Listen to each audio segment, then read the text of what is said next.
Hi guys, I hope all are doing good. So నేను చాలా బాగున్నాను. యాక్చువల్లీ హాస్పిటల్కి వచ్చా చెకప్కి. కో కొంచెం చెకప్ చేయించుకొని అంత బాగుంది అన్నారు. సో ఇప్పుడైతే వెహికల్ కోసం వెయిటింగ్. వెహికల్ రాగానే ఫస్ట్ మార్కెట్ కనిపించింది, ఫిష్ మార్కెట్.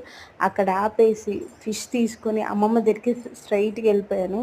అమ్మమ్మ దగ్గరికి వెళ్ళిపోయి, అమ్మమ్మ నాకు కొంచెం చేసి పెట్టంటే, అయ్యో ఎందుకు కాదమ్మా అని చెప్పేసి కాదనకుండా అమ్మమ్మ ఏమో చాలా స్పైసీగా నాకు చేసి పెట్టారనమాట. ఫుల్గా తినేసాను. బయట కూర్చొని ఇద్దరం గాసిప్స్ మాట్లాడుతూ, కొంచెం నవ్వుతూ, కొంచెం ఎమోషనల్ అవుతూ అలా మాట్లాడుకుంటూ చేయడం జరిగిందనమాట.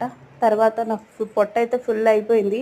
బయట వెళ్ళి కాసం వాకింగ్ చేద్దామా, అసలు నా వల్ల కాదు అని చెప్పేసాను అనమాట. సరే, అమ్మమ్మ కూడా నాతో పాటు బయటికి వచ్చేసి వాకింగ్ చేశారనమాట. సో ఆ వీడియోస్ అన్నీ తీసి క్యాప్చర్ చేశాను. సో తర్వాత ఏం జరిగిందంటే, నెక్స్ట్ డే మార్నింగ్ 9:30కి లేసా. అమ్మమ్మనే అంత వర్క్ చేసుకుంది. చర్చ్కి రెడీ అవ్వాలి కాబట్టి మళ్ళీ అయితే చర్చ్కి రెడీ అయ్యాను. అప్పటికేం తినబుద్ధి అవ్వలేదు నాకు.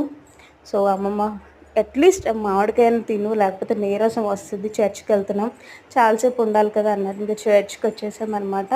వీళ్ళందరూ నా చైల్డ్హుడ్ బిలీవర్స్, నా ఫ్రెండ్స్, నా వెల్ విషర్స్ చాలామంది చాలా బాగా ఆప్యాయంగా పలకరించారు. ఇంకా ఈవినింగ్ రాగానే మామిడి చెట్టు దగ్గరికి వచ్చేసి మేమైతే అమ్మమ్మ వాళ్ళదే మామిడికాయలు తెంపేసి, అసలు ఎంత స్వీట్గా ఉన్నాయో, అసలు 4-5 కాయలు నేను అక్కడే ఉండేసి తినేయడం జరిగిందనమాట. అసలు చాలా చిలిపిగా అనిపించింది. ఇక్కడ మా మామయ్య చనిపోయారనమాట.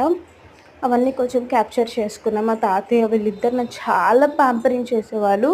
మా తాతయ్యకి నేనంటే ఎంత ఇష్టమో అసలు.